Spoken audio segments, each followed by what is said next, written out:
Hi, Rod the Tool Guy here at ARES Garage and Workshop. In this video, we're going to talk about the ARES 71000 Harmonic Balancer Puller Set. This is a nicely packaged set, complete 43-piece set. So let's take a look. It's really going to be helpful in getting these harmonic balancers off. First thing I noticed is that this is a very nicely molded case. And there are arrows on the latches to help show you which side is up. Right here. If you've ever opened one upside down, you can appreciate this touch. So let's get this baby opened up and take a look. So let's take a look at the good stuff inside this kit. As you can see, this is a very nicely laid out set. You have your metric and your standard bolts. And two things about these bolts is you've got grade 8 bolts here, so it makes them real strong. They're not going to break off on you. And they also are shouldered, so you don't have to have a bunch of extra washers around to be rolling all over the place. Also, you have included with the bolts the special GM ones here that you use for the harmonic balancers to get at those crank sensors. And if you don't have them, you can't get those guys off. So that's a nice addition to the set. Along with that, you have 2 lengths of forcing screws. And you have 4 adapters to go with those forcing screws. You got 2 of the centering, 1 of the pushing, and another one that gets down inside the center bolt hole. You also, it's set up for 3-point pull and 2-point pull. So it makes it a very complete puller set for all the applications you're going to come across. So you can use this set on about anything with a balancer or a steering wheel or any type of gear or pulley made to be pulled with this style of tool. It works very well. After 30 years, you get a pretty good idea what works well, and this set does a great job. So I really have been happy with the way this thing has performed. So we'll take a look at a couple of little setups for you and get an idea on the actual application. So now we're going to talk about steering wheel application. Now let's talk about some pre-setup and safety. You always want to make sure your wheels are straight ahead and your steering wheel is centered. If there's not a mark between the center shaft and the steering wheel, for alignment purposes, you want to make one. So on reassembly, it's a lot easier. You get it all nice and centered. And it makes the job just a lot simpler. Now, for applications with airbags, because usually there's always one here, you always want to follow the manufacturer's safety procedures for airbag removal. Accidental discharge can cause serious injuries. Yep, that's like I was reading it from a card, isn't it? Yeah. Now that I have your attention, airbags can be safely handled. In all my experience, I have not had an incident, nor has anybody that's worked with me. All you have to do is follow the proper procedures. Okay. Now for steering wheels, it's a 2-point pull here and here. So you want to make sure that you get the right bolts. You can test them. You don't want to be jamming the wrong thread in here or wrong size bolt, because then it ruins the steering wheel and can damage your bolts. You want to keep them nice. And also you want to make sure you use a forcing screw that's the right length to give you plenty of clearance. And you notice that on the yoke, I've got this lip down, because sometimes the bolts get in here real tight and you need as much clearance as possible. So you go ahead and, oh yeah, let's back up here a little second here.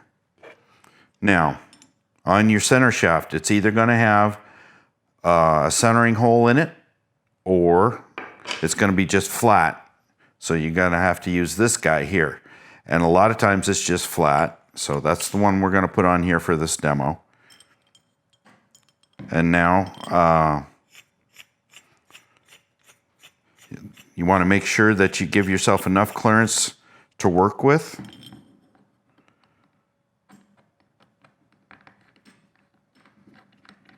And you want to make sure that you get this bolt, when you put these guys in, you want to get them down in there as far as you can, because then you get lots of strength pulling and you won't damage anything by pulling the threads out. You want to make sure that you get both of them in at the same depth so that your yoke is not angled, because if you're angled, then you've got that force working against you as you're trying to pull. And so now you can go ahead and put your tool on the end here and run your forcing screw down, and it will, after you get enough pressure on there, the steering wheel will literally just give it a little pop, and you'll be able to remove it and get it out of the way, and there you go. It's just that easy.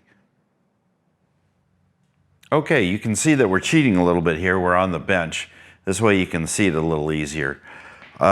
First thing you want to do when you go to start a job like this is make sure you have your safety glasses on. And a good set of mechanics gloves is not a bad idea because you're banging around inside there and it can be rough on your hands.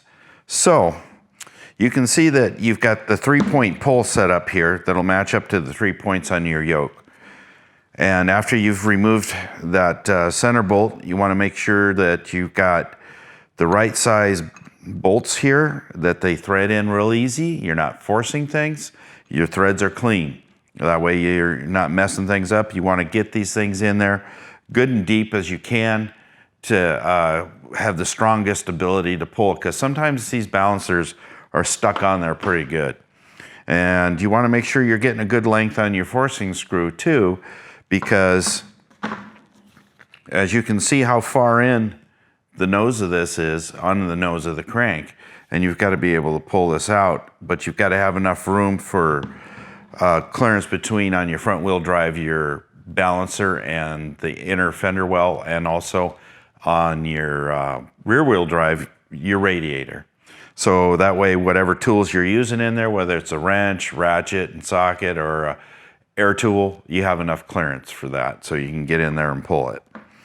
So we're gonna talk about these guys here. When you get the center bolt out, you'll notice there's a taper usually on the hole, and it'll match the tapered end of this pusher really good.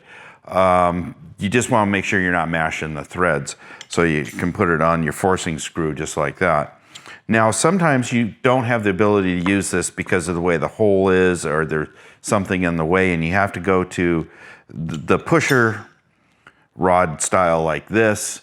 Goes down into the hole, bottoms on the hole, and you use it the same fashion. It pushes against the inside of the hole. You want to make sure you're not up against the threads when you use this, so that you don't damage the threads.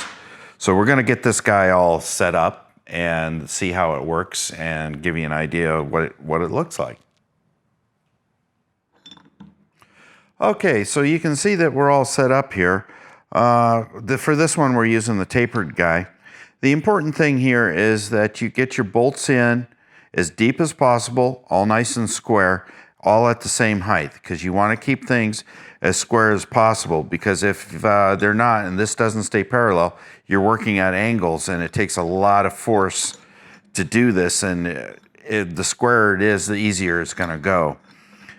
So this is basically what it's going to look like, and you're all parallel here and everything, and you can drive this guy off. And the beauty of this kit is these materials that they use in this kit are really good quality. So if you use this thing correctly, it's going to do a great job for you. You're going to be real happy with it. So there you have it, the ARES 71000 Harmonic Balancer Puller Set. It will pull balancers, steering wheels, any gears with threaded holes. And you get a great quality set that gives you fantastic coverage in a very durable case, and is very well organized for all the jobs coming your way. It's going to make it a lot easier for you. So remember to register your tool and work safe. See you next time. Thanks for watching.